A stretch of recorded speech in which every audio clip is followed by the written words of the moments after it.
अस्सलाम वालेकुम नाज़रीन, आपका मेज़बान सैयद आसिफ अली अपने प्रोग्राम बात अवाम के साथ हाजिर है। हम अक्सर कहते हैं कि हर प्रोग्राम एक नया प्रोग्राम और हर प्रोग्राम के अंदर एक नया गेस्ट पैनल और हर प्रोग्राम के अंदर एक अच्छा अछूता मौजू।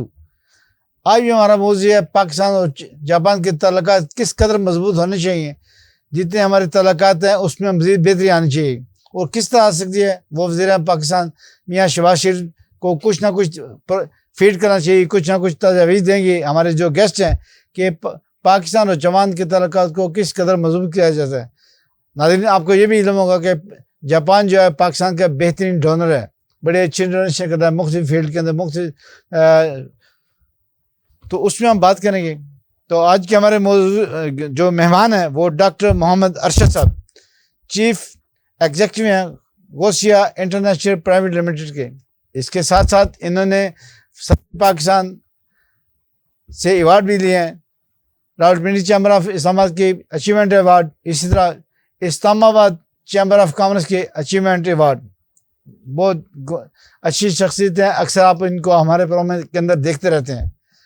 आज भी हम इनसे बात करेंगे जापान के हवाले से कि जापान वो अक्सर विजिट करते रहते हैं, तो अभी सूरत क्या है जापान की, वहाँ के बच्चे कैसे परवरिश पाते हैं और कैसा निज़ाम है वहाँ पर। इसके साथ साथ हमारे दूसरे गेस्ट प्रोफेसर तारक हुसैन शाह साहब कादरी गिलानी, ये भी जापान के अंदर बहुत अरसा इन्होंने गुजारा है, वहाँ पे टीचिंग करते रहे और इस तरह मुख्तलिफ अदारों के साथ मुंसलिक भी रहे। इनसे भी हम बात करेंगे। पहले हम बात करेंगे। अस्सलाम वालेकुम डॉक्टर मोहम्मद अरशद साहब, कैसे हैं आप? अल्हम्दुलिल्लाह, शुक्र। क्या समझते हैं पाकिस्तान और जापान के तल्लुकात कैसे होने चाहिए? पहले भी बड़े अच्छे हैं लेकिन इसमें मजीद 100% बेहतरी आनी चाहिए। बिस्मिल्लाहिर्रहमानिर्रहीम। जनाब आसिफ साहब, आपने मुझे इनवाइट किया, आपका बहुत शुक्रिया। गायब गए आप बुलाते रहते हैं, तो ये आपका बड़ापन है। मगर तल्लुकात हमारे जो जापान या जितने भी मुल्क हैं उनके साथ जो बज़ाहिर नज़र आता है वो नहीं, असल हकीकत ये है जब तक हम अपना दामन साफ नहीं करेंगे, हालात अपने मुल्क के ठीक नहीं करेंगे, यहाँ से तब्दीली जब नहीं होगी तो उतनी देर तक हालात, दोस्त और हल्का बाब कारोबारी लोग उतनी देर तक वो नहीं जुड़े रहते जब तक उनको कारोबारी माहौल ना मिले।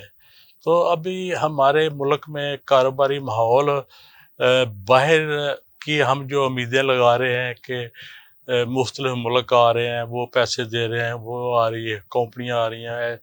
देखें, जब तक आप अपने जो पाकिस्तान के अंदर मौजूद हैं, कुछ बाहर चले गए हैं, कुछ ऐसे लोग बाहर हैं, हमें किसी मुल्क की मोहताजी की ज़रूरत ही नहीं है। अगर वही आके ये उनको ऐसा माहौल मिले, वो अपने मुल्क में, अपने शहर में, मुख्तलिफ इलाके में मुख्तलिफ कारोबार का विजन रखते हैं, दूसरे मुल्कों में बैठ के वो इतनी तरक्की उन्होंने की है कि हो सकता है हमारा इतना बजट ना हो जितना एक आदमी के पास पैसा है। तो ये चीज़ है कि जब तक हमारे मुल्क के मामलात ठीक नहीं होंगे तब तक हम क्यास रहे हैं, सुनते ही रहे हैं कि वो आ रहा है, पैसे देगा, वो करेगा। ये नहीं, जब तक हमारा सियासी और जो डॉक्टर साहब ये भी बताएं कि हमारे जो पाकिस्तानी, उन्होंने जापान के अंदर एक बड़ा रोल प्ले किया है, बड़े अच्छे इकदाम किए हैं और इसी तरह आपके जो दामाद हैं उन्होंने बड़ा अच्छा होटल बनाया वहाँ पे और उसकी बड़ी शोहरत है और हर रोज़ नई डिशें वहाँ पे होती हैं। तो कैसा माहौल समझे कि जो पाकिस्तानी वहाँ पे इन्वेस्टमेंट कर रहे हैं और जापानी के साथ एक अच्छे खाने मुतारफ कर रहे हैं पाकिस्तानी? देखिए, वहाँ तो क्योंकि हम पहले तो आप उनका नाम भी लेने कि जिन्होंने होटल बनाया, होटल का भी नाम दें। वहाँ होटल का नाम है पाक जापान।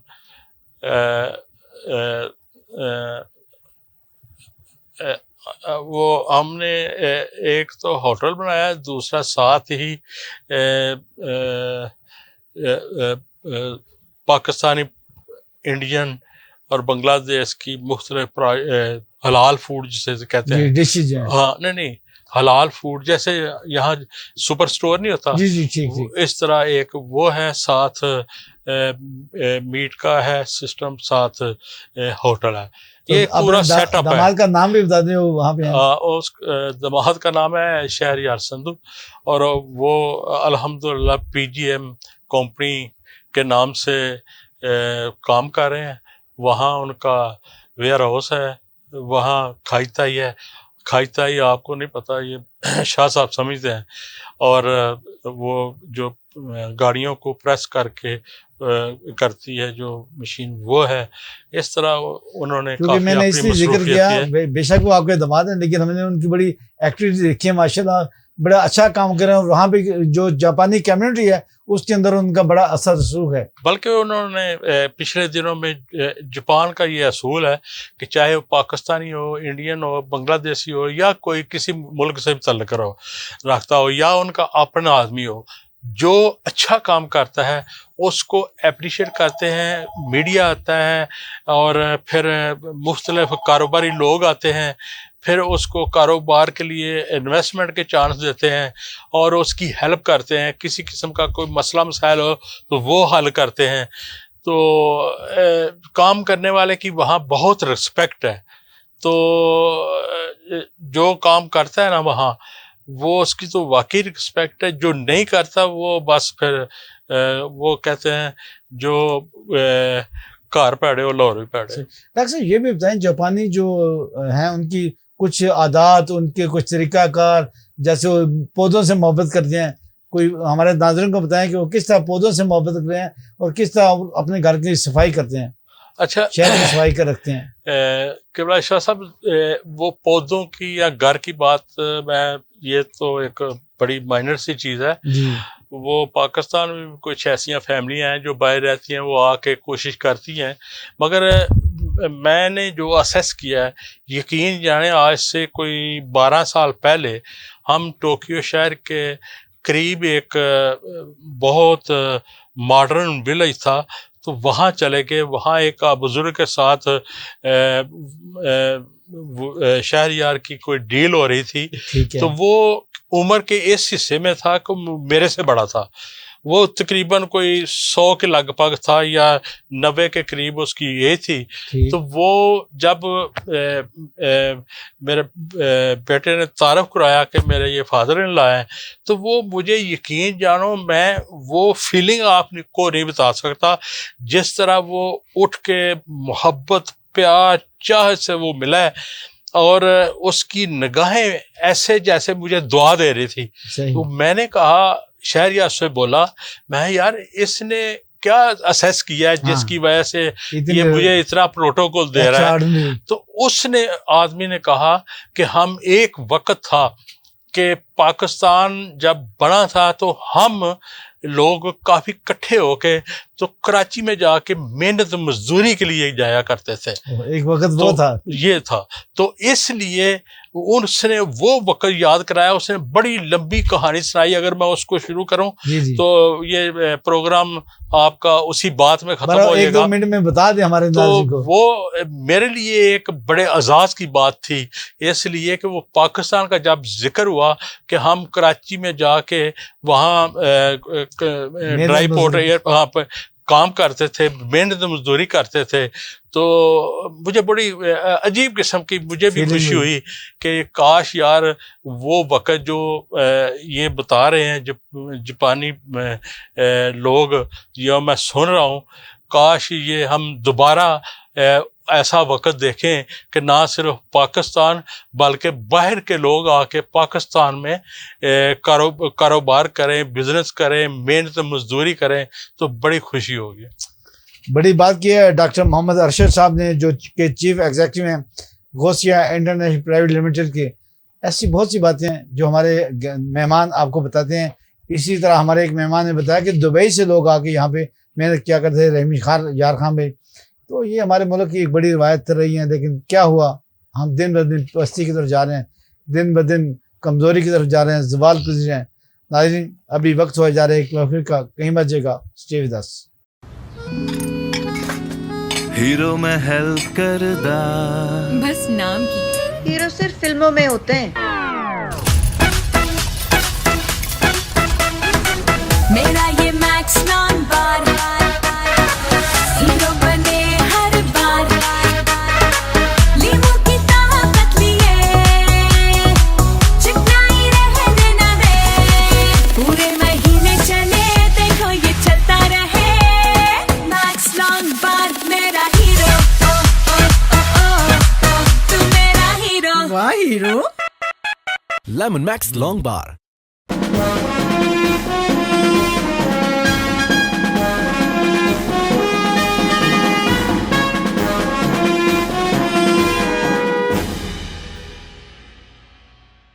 वेलकम बैक नाजरीन, खुश आमदीद। आज हमारे दूसरे गेस्ट प्रोफेसर तारक हुसैन शाह साहब कादरी गिलानी, जो कि जापान से बड़ा वाकफियत रही है, बल्कि जापान में भी इन्होंने शादी की है और इनकी वाइफ भी जापानी है। इसलिए इनसे हम पूछेंगे जापान की मुआशरत कैसी है, वहाँ पे लोग कैसे रहते हैं और कौन सी ऐसी बातें हैं जो हमें अपनानी चाहिए। अस्सलाम वालेकुम तारक हुसैन शाह साहब, कैसे हैं आप? बड़ी ठीक हैं? मेहरबानी खैरियत से? आसिफ भाई, बड़ी मेहरबानी। क्या कहते हैं वहाँ का जो जापान का कल्चर है, उनकी सोसाइटी है जिससे हम कुछ सीख सकते हैं? देखें जी, मैं थोड़ी सी ये बात करूंगा। जी जी पाकिस्तान जब बना, पाकिस्तान से पहले इंडिया के हालात कदरे बेहतर थे, सही, बिजनेस भी बहुत अच्छा था। उस वक़्त चूँकि अंग्रेज़ रूलर थे, कानून भी था, पावर भी थी, हर चीज़ थी। फिर पाकिस्तान बन गया। पाकिस्तान बनना एक ख्वाब था ऐसे ही, मुसलमानों के लिए। बिल्कुल ऐसे ही, बिल्कुल पाकिस्तान बना, ये कायद आज़म की मेहरबानी है।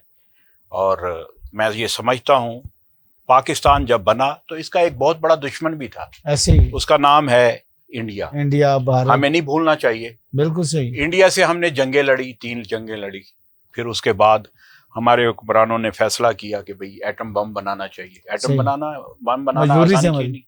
32 कंट्रीज, मुसलमान जो कंट्रीज जी हैं, जी, उनमें वाहिद 56 कंट्रीज, 56 हाँ इस्लामिक बम है। जी जी, ऐसे ही, तो पहला only- इस्लाम, पहला इस्लामिक बम है। मुझे तो अच्छी तरह याद है, मैं पिछले दिनों बांग्लादेश गया हुआ था किसी, वहाँ के मैंने जब हालात देखे तो मैंने यहाँ लोगों को आके पाकिस्तान के बांग्लादेश के मुतालिक बताता था आजिज भाई, लोग एतबार नहीं करते थे ऐसे ही, कि नहीं वो जो बांग्लादेश है वो हमारा इतना अच्छा दोस्त नहीं है। लेकिन आप गुज़िश्ता 3 दिनों में देख जी, रहे हैं, जी। बल्कि आपको चाहिए एक प्रोग्राम भी करें बिल्कुल बांग्लादेश पे, कि ऐसे वो एक नारा सुन के मैं हैरान हो गया कि पाकिस्तान और बांग्लादेश का रिश्ता क्या, ला इलाहा इल्लल्लाह। बहुत बड़ी और बात, पाकिस्तान का झंडा और बांग्लादेश का झंडा उन्होंने इकट्ठा रखा इकट्ठा हुआ है। किया पाकिस्तान जिंदाबाद। ये मैं समझता हूँ कि कायदे आजम की जीत है। ऐसे ही, बेशक, दो कौमी नजरिया, हाँ, बात यह है कि हम मुकाबला करते रहे।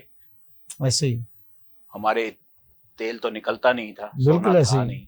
मैं फाइनेंस का आदमी हूँ, मैं इन बिल्कुल। चीजों को समझता हूँ। अखराजात बढ़ते हैं, कम नहीं होते। ऐसे ही, दिन हमारे भर, मुल्क के भी ऐसा हुआ।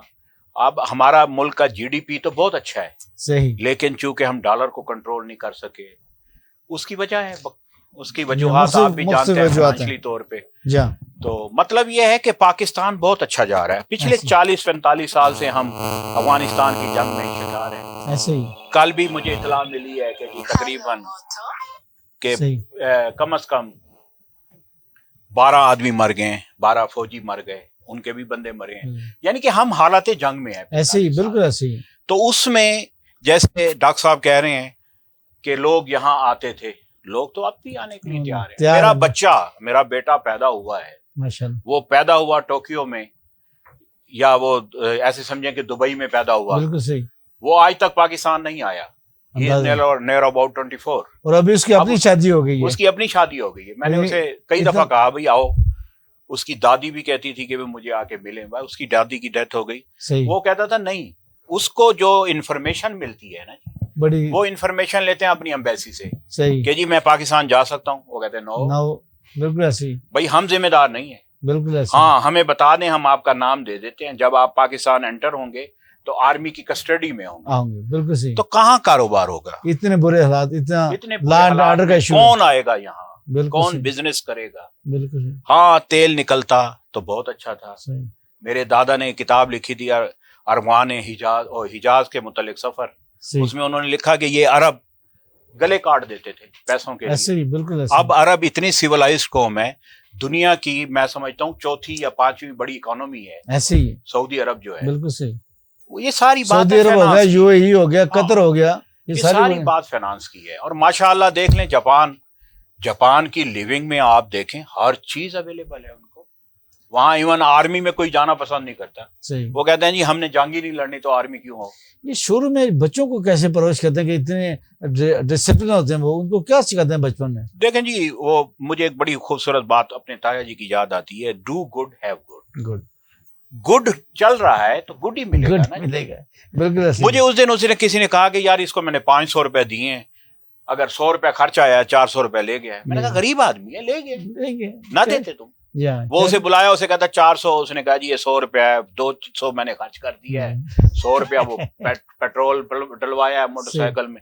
तो बात ये है कि गरीब मुल्कों में ये मामलात होते हैं। आपने वहां पे शादी कैसे की? लव मैरिज कैसे आपने मैनेज की जापान के अंदर? Love marriage 100%। आपके साथ जॉब करती थी, आपके साथ रहती थी इकट्ठी? हम एक बिल्डिंग में रहते थे जी। ठीक हो गया। बिल्डिंग थी, लॉयंस मेंशन थी मेरी उस वक्त। ठीक है। उसमें मैं रहता था, मैं यूनिवर्सिटी पढ़ने जाता था, वो देखती रहती थी मुझे। सही।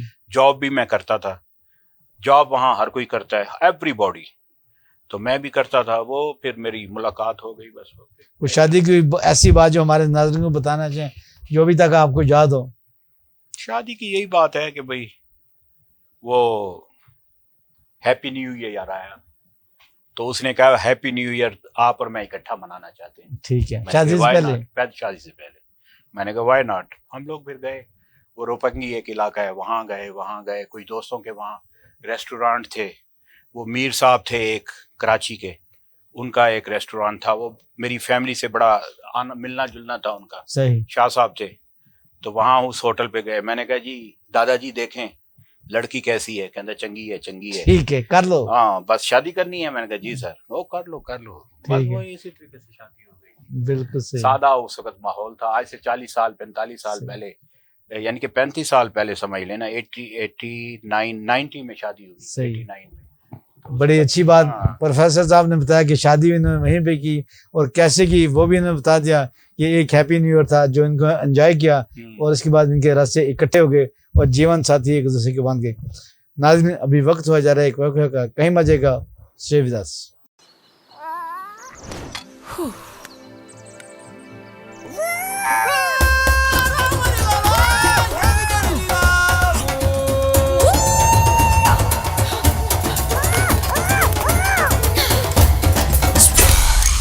इसी से तो लाइफ में मजा आता है। हर ऊ के बाद जब सा आता है, मिर्ची की ऊ को क्लियर करे स्प्राइट की सा। ऊ सा।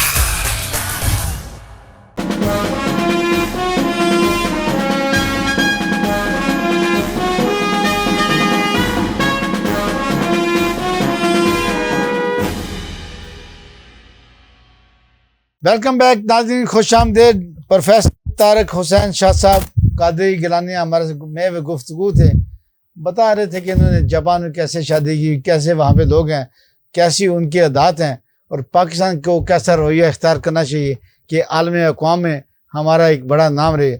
जैसे डॉक्टर मोहम्मद अरशद साहब ने बताया कि वो लोग, कभी ऐसा भी वक्त था कि वो लोग यहाँ पे आके नौकरियाँ किया करते थे।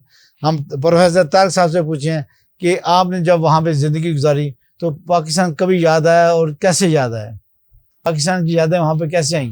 देखिए जी, वो एक पाकिस्तान का होता है। मैं एक कॉलोनी में रहता था, उससे पहले एक मोहल्ले में रहता था। हमारा एक आबाई मोहल्ला है जिधर यूसुफ रज़ा गिलानी साहब भी रहते थे, मेरा घर भी साथ था। वहाँ पे ये होता था, ये दाल मूंग वाला है, ये डोली की रोटियां हैं। ठीक है। बस यही याद आती थी। ठीक है। कल्चर तो वही था, वो क्या कहते हैं, मक्खी। सही। वो प्रोफेसर ये भी बताएं, आप वहाँ पे क्या जॉब करते थे? क्या आप लोगों ने अभी फाइनेंस की आप बात कर रहे थे कुछ? जी हाँ, जॉब तो मैं वहाँ पे आम सी जॉब्स आम सी होती थी, पैकिंग की होती थी, कभी कोई होती थी। मैंने वो जो काम किया ना जी, जो वो वर्कर लोग हैं, फाइनेंशियल एडवाइजर जॉब रहे, वो तो मैं इधर आके, ठीक है, तो सिंगापुर में मैं आया। ठीक है। तो इधर से मैंने स्टार्ट किया, सिंगापुर से दुबई गया। ठीक है। दुबई में ही मैंने स्टार्ट किया। वो ईगल स्टार इंटरनेशनल एक बहुत बड़ी मल्टीनेशनल कंपनी, ईगल स्टार। हाँ, वो ओन्ड बाई समझें कि यूके लॉबी की है। यूके लॉबी जो इन वर्ल्ड बैंक के साथ कोऑर्डिनेशन करती है। ठीक है। कोई भी वर्ल्ड बैंक का प्रोजेक्ट होगा जो ब्रिटिश फाइनेंस करते हैं, उसको डील वही करते हैं। ठीक है। हम तो वहां पे रह के आपने पाकिस्तान की क्या हेल्प की? कोई ऐसी वर्किंग की जो पाकिस्तान को हेल्प मिल सकती? पाकिस्तान के लिए जी यही था कि क्योंकि आप यूएनओ के अंदर काम कर रहे थे। जी हाँ, वो तो यकीनन जी, जो भी प्रोजेक्ट होता था हमारी कोशिश होती थी कि पाकिस्तान को भी दें। सही। लेकिन सॉरी, पाकिस्तान में प्रोजेक्ट आते थे, आते भी हैं। ठीक है। ये बहुत काम किया है शौकत अजीज साहब ने। शौकत अजीज साहब ने इसको ग्लोबलाइज किया है, पाकिस्तान को वेरी गुड। ग्लोबलाइज किया है। Very good. अब तक मैं बल्कि आज के प्राइम मिनिस्टर साहब से ये कहूंगा कि यूके अपना शौकत अजीज साहब ने एक फंड दिया था जो 25 शोबे हैं, आम शोबे, जिसमें एंकर भी है, फोटोग्राफी भी है, एंकर वो अपना कैमरामैन भी हैं, शेफ भी हैं, 25 शोबे हैं। ठीक है। ऑफिस वर्क भी है, ऑफिस, उसके लिए फंड दिया यूरोप ने, अमेरिका ने। ठीक है। वो अभी तक पाइपलाइन में पड़ा हुआ है। एक ही प्रोजेक्ट हुआ वो मुल्तान में, वो भी किसी न किसी हवाले से मेरे एक दोस्त, उन्होंने जॉब भी तो बड़ी दी कि जापान के अंदर आके हमारे पाकिस्तानी वहां पे काम करें। नहीं, ऐसी मैंने तो खबर सुनी है। ठीक है। ठीक है। वरना जापान जाना, लेकिन मैं एक मिनट में आप बताएं कि हमारे जो वज़ीर पाकिस्तान है मियाँ मोहम्मद शहबाज शरीफ साहब, उनको क्या तजवीज़ देंगे कि गवर्नमेंट ऑफ पाकिस्तान जापान के साथ एक अच्छे तल्लुकात बना सके? वो तो यकीनन उनके साथ प्रोग्राम जो है अच्छे हैं, उनके साथ बिल्कुल अच्छे हैं। जापान और पाकिस्तान के ताल्लुकात बहुत अच्छे हैं। उसकी मिसाल आप देख लें, ये जो गाड़ियां हैं, मोटरसाइकिल हैं, ये आपको मिल रही हैं। और सबसे बड़ी बात, जापान आपकी बड़ी मदद कर रहा है। कई स्कूल्स मैंने देखे मुल्तान में। जी, बड़ा अच्छा डोनर है। वो डोनर है और बहुत कुछ देता है पाकिस्तान को। तो ये पाकिस्तान जो भी करना चाहे, मसला ये है कि पाकिस्तान अब बहुत डी ग्रेड में, DE ग्रेड में चला गया है। वो A ग्रेड का मुल्क है, A+ का है। हमें उससे बेहतर बनना है। हमें अगर उससे, हम उसकी चीजें परचेज नहीं कर सकते। आप यकीनन ये आपने कैमरा लिया है, ये जब लिया होगा उस वक्त कितने का होगा और अब कितने का है? बिल्कुल ऐसे ही। जब मैंने फर्स्ट कंप्यूटर लिया, वो मैंने लिया तकरीबन 1 लाख रुपए का। सही। वो अब वही कंप्यूटर 10 लाख रुपए का है। बिल्कुल ऐसी। तो मतलब ये है कि वो हम उनकी टेक्नोलॉजी खरीद नहीं सकते। सही। बस उनकी मेहरबानी यही है कि उनसे ताल्लुकात हम अच्छे रखें। बिल्कुल। उनसे उनकी जो डोनरशिप में उसमें हमारा नाम हो। प्रोफेसर साहब ने बड़ी अच्छी बात की कि हमें चाहिए कि जापान के साथ अच्छे से अच्छे ताल्लुकात रखें ताकि हम बेहतर से बेहतर तरक्की कर सकें। डॉक्टर मोहम्मद अरशद साहब, ये बताएं, आप जापान में कई दफ़ा गए हैं, अभी पिछले दिनों आपने चक्कर लगा के हैं, इस साल भी। वहाँ के जो बच्चों की परवरिश है वो किस तरीके से की जाती है? आप बच्चों को स्कूल भी छोड़ने गए हैं तो बड़े करीब से आपने मुशाहिदा किया है बच्चों की परवरिश के हवाले से, आप क्या कहते हैं? क्यों शाह साहब, मैंने ना सिर्फ बच्चों की बल्कि उनकी आपसी पानी का कंट्रोल, उनका ट्रैफिक का कंट्रोल, उनका ऑफिस का माहौल, उनके घरों का माहौल, उनके चलने फिरने का माहौल, हर चीज़ पे गहरी नज़र रख के मैंने बहुत कुछ लर्न किया। मगर मैं बेबस हूँ। मेरा दिल करता है कि जो मेरे अंदर चीज़ें हैं, जो मैं देखी हैं, मेरा ये दिल करता है कि वो सारी चीज़ें इकट्ठी करके एक मजून बना के अपनी अवाम के अंदर फेंक दूं। बहुत बड़ी बात, बड़ा जज्बा है। मगर मैं बेबस हूँ क्योंकि हालात वाक़यात ऐसे हैं कि हम बात करने का हमारा सिर्फ यही मकसद है कि उनका बार बार नाम लेना, यूरोप का नाम लेना, या किसी सिंगापुर का नाम लेते हैं या मलेशिया का लेते हैं, थाई का लेते हैं, इसलिए लेते हैं काश हमारा भी मुल्क राह रास्त पे आए। यार हमारे पास अल्हम्दुलिल्लाह अल्हम्दुलिल्लाह हमारे पास समुंदर है, हमारे पास रेगिस्तान है, हमारे पास जरी ज़मीन है, हमारे पास पहाड़ है, हमारे पास समुंदर है, मादनियात हैं, तेल है, दुनिया जहान की नेमतें हैं। मगर सारा कुछ होने के बावजूद हम फिर भी मोहताज हैं। कहीं ना कहीं हमारे से गलती तो है। हर आदमी को, हर सियासतदान को, हर अवाम के आदमी को, हर ब्यूरोक्रेट को, हर एक को अपना अपना रोल अदा करना होगा, सोचना होगा। जो जिस के अंदर गलती है वो अपनी गिरेबान में जाके और मुल्क के लिए मुखलस हो, तब जाके तब्दीली आएगी। हम दूसरों पे तो उंगलियां बहुत उठाते हैं कि वो सियासतदान ऐसे हैं, ब्यूरोक्रेट ऐसे हैं, फलाना अदारा नहीं काम कर रहा। हमें देखना चाहिए। आप बार बार जापान की बात करते हैं। मेरे वो बच्चे ने एक स्टाफ रखा हुआ था, तो स्टाफ का काम है कि 8 घंटे का उन्होंने एक वक्त मुकर्रर है कि महीने में आपने इतनी छुट्टियां करनी है, इतना काम करना है। ठीक है। जब जिस दिन वो आप इस बात को जरा बड़ा गौर से सुने प्लीज। कि मिसाल के तौर पे एक वर्किंग डे है, स्टाफ आया है, उसने काम खत्म कर लिया, उसने देखा है कि मेरा तो काम है खत्म हो गया है, अब मैं या तो इसके ऑफिस के मुतलका कोई यहाँ बैठ के काम करूं, अगर नहीं है तो टाइम नोट करेगा, जब वो सैलरी लेगा तो वो 4 घंटे की लेगा, 8 घंटे की नहीं लेगा। बड़ी बात, बड़ी बात। तो बात गहराई तक सोचें। बड़ी बात। आप बार बार इस चीज को, ये मेरा बात करने का मकसद बड़ा है अच्छा तज़िया आपका। मेरा कहने का मकसद ये है, एक मिसाल मैंने ये जॉब वाले की दी है, दूसरा जरिया जो काम करते हैं ज़राअत का, यकीन जाने इतनी मोहब्बत प्यार से वो अजनास की तवज्जो और उसको ज़मीन को काश्त करते हैं, बोते हैं। यकीन जाने कि जब फसल वो खड़ी होती है वो इतनी प्यारी लगती है, उसको काटने को दिल नहीं करता। बड़ी बात। इतनी प्यारी लगती सिस्टम के साथ, और इतने सिस्टम मुनज़्ज़म तरीके से वो काम करते हैं, तो वो दिल लगा के काम करते हैं, बोझ नहीं समझते। जब कोई भी आदमी, चाहे वो स्टूडेंट हो, बिजनेसमैन हो, जब तक वो 2 ही चीजें हैं, या तो वो मजबूरी के तहत काम करता है या शौक से करता है। जो शौक से, अंदर से, मोहब्बत से, प्यार से काम करता है, वही तरक्की करता है, चाहे वो किसी मुल्क का बाशिंदा हो। तो ये आपसे आखिरी सवाल है, चूंकि आप माशाल्लाह बिजनेसमैन भी हैं, जापान भी आप बहुत दफा गए हैं, वज़ीर-ए-आज़म पाकिस्तान मियां मोहम्मद शहबाज शरीफ को बताएं कि जापान के तल्लुकात किस तरह मजबूत हो सकते हैं, किस तरह बेहतर हो सकते हैं?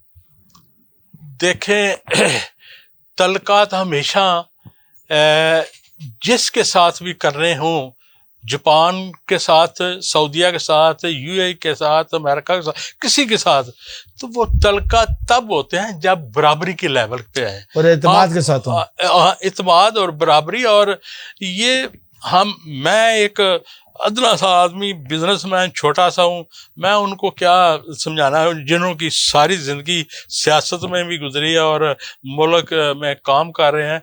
तो मेरे पास डॉक्टर साहब आपके बड़ा विजन है माशाल्लाह। मेरा विजन मेरी ज़ात तक है, या मैं बात करूँगा तो कौन सुनता है? हमारे लोगों की तो इस उम्र के घर वाले बात नहीं सुनते, तो बाहर हमसाए और मुल्क वाले कैसे? नाज़रीन को ये भी बता दो कि इस्लामाबाद की तामीर में डॉक्टर साहब का बहुत बड़ा किरदार है, और डॉक्टर साहब ने एक अच्छे किरदार के साथ, एतमाद के साथ जो चीज़ डिलीवर की है, वो आज सब याद करते हैं। यकीन जाने शाह साहब, आपकी स्टेप यहाँ कई बार, लातदाद दफ़ा, एक छोटा सा काम के मुतल्लिक बार बार मैं कह के थक गया हूँ।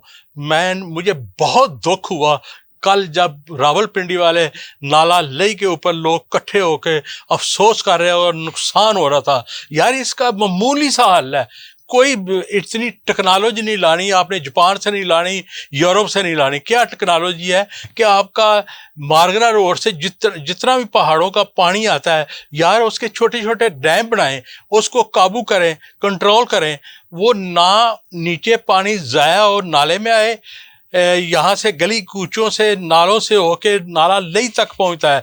पहले इस्लामाबाद की बर्बादी करता है, फिर जाकर नाला लई में रावलपिंडी की करता है। हम पानी के लिए तरसते रहे हैं। ये मैंने रावल डैम, मुझे 20 साल हो गया इस्लामाबाद शिफ्ट, मैं नहीं उसको इनको देखा हुआ कि ये 5 फुट गहरा कर दें, सफाई कर दें, पानी का स्टोर ज़्यादा हो सके। ये मैं कितनी दफ़ा आपके प्रोग्राम में ये कहा है कि छोटे छोटे डैम बनाएं ताकि जो पानी ज़ाया होता है वो सेफ हो जाए, पानी का लेवल इस्लामाबाद में ऊंचा हो, पानी इस्लामाबाद और हरा भरा हो, और पानी का लेवल भी ऊंचा होगा और ज़रूरत भी पूरी होगी, नुकसान से भी बच जाएंगे। डॉक्टर साहब की ये जो बात डॉक्टर साहब ने की है, ये पहले भी 1-2 साल की है, इस पर हम मजीद प्रोग्राम भी करेंगे। डॉक्टर साहब ने ये बात दिल से किया है, इनको दिल को बड़ी तकलीफ होती है कि जिस पानी ने हमें तरक्की देनी है, लहलहाते खेत पैदा करने हैं, वो हमारी आबादियों को, ना सिर्फ इस्लामाबाद को बल्कि पिंडी को भी तबाह करता चला जाता है।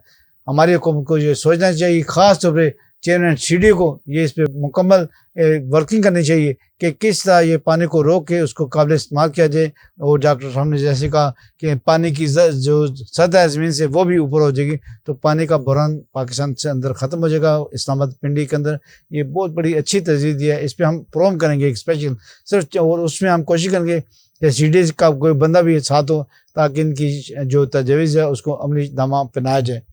इसके साथ ही अपने मेज़बान सईद आसिफ जाजी है, मैं बड़ा मशकूर हूँ प्रोफेसर तारक हुसैन शाह साहब का और इसी तरह डॉक्टर मोहम्मद अरशद साहब का जो अक्सर हमें वक़्त देते हैं और हमें इनके बेहद मशकूर हैं।